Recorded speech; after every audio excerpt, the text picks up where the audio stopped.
حضرت خواجہ نظام الدین اولیاء اکثر ایک جملہ کہا کرتے تھے کہ ہم سے تو دھوبی کا بیٹا ہی خوش نصیب نکلا، ہم سے تو اتنا بھی نہ ہو سکا، پھر غش کھا جاتے۔ ایک دن ان کے مریدوں نے پوچھ لیا کہ حضرت یہ دھوبی کے بیٹے والا کیا ماجرا ہے؟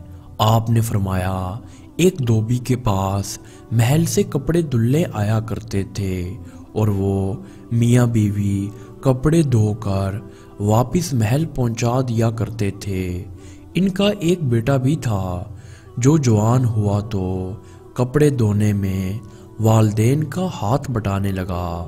کپڑوں میں شہزادی کے کپڑے بھی تھے جن کو دھوتے دھوتے وہ شہزادی کے نادیدہ عشق میں مبتلا ہو گیا۔ محبت کے اس جذبے کے جاگ جانے کے بعد اس کے اطوار تبدیل ہو گئے۔ وہ شہزادی کے کپڑے الگ کرتا، انہیں خوب اچھی طرح دھوتا، انہیں استری کرنے کے بعد ایک خاص نرالے انداز میں تہہ کر کے رکھتا۔ سلسلہ چلتا رہا۔ آخر والدہ نے اس تبدیلی کو محسوس کیا اور دھوبی کے کان میں خسر پسر کی کہ لگتا ہے یہ تو سارے خاندان کو مروائے گا، یہ تو شہزادی کے عشق میں مبتلا ہو گیا ہے۔ والد نے بیٹے کے کپڑے دھونے پر پابندی لگا دی۔ ادھر جب تک لڑکا محبت کے زیر اثر محبوب کی کوئی خدمت بجا لاتا تھا محبت کا بخار نکلتا رہتا تھا، مگر جب وہ اس خدمت سے ہٹایا گیا تو لڑکا بیمار پڑ گیا اور چند دن کے بعد فوت ہو گیا۔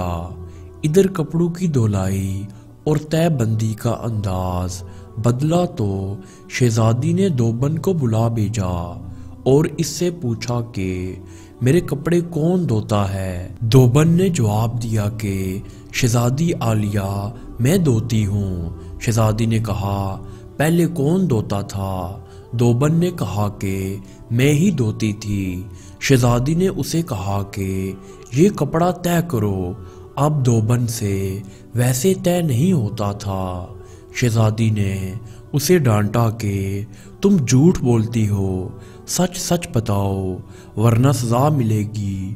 دھوبن کے سامنے کوئی دوسرا رستہ بھی نہیں تھا، کچھ دل بھی غم سے بھرا ہوا تھا۔ وہ زاروں قطار رونے لگ گئی اور سارا ماجرا شہزادی سے کہہ دیا۔ شہزادی یہ سب کچھ سن کر سناٹے میں آ گئی۔ پھر اس نے سواری تیار کرنے کا حکم دیا اور شاہی بگی میں سوار ہو کر پھولوں کا ٹوکرا بھر کر لائی اور اس مقتول محبت کی قبر پر سارے پھول چڑھا دیے۔ زندگی بھر اس کا یہ معمول رہا کہ وہ اس دھوبی کے بچے کی برسی پر اس کی قبر پر پھول چڑھانے ضرور آتی۔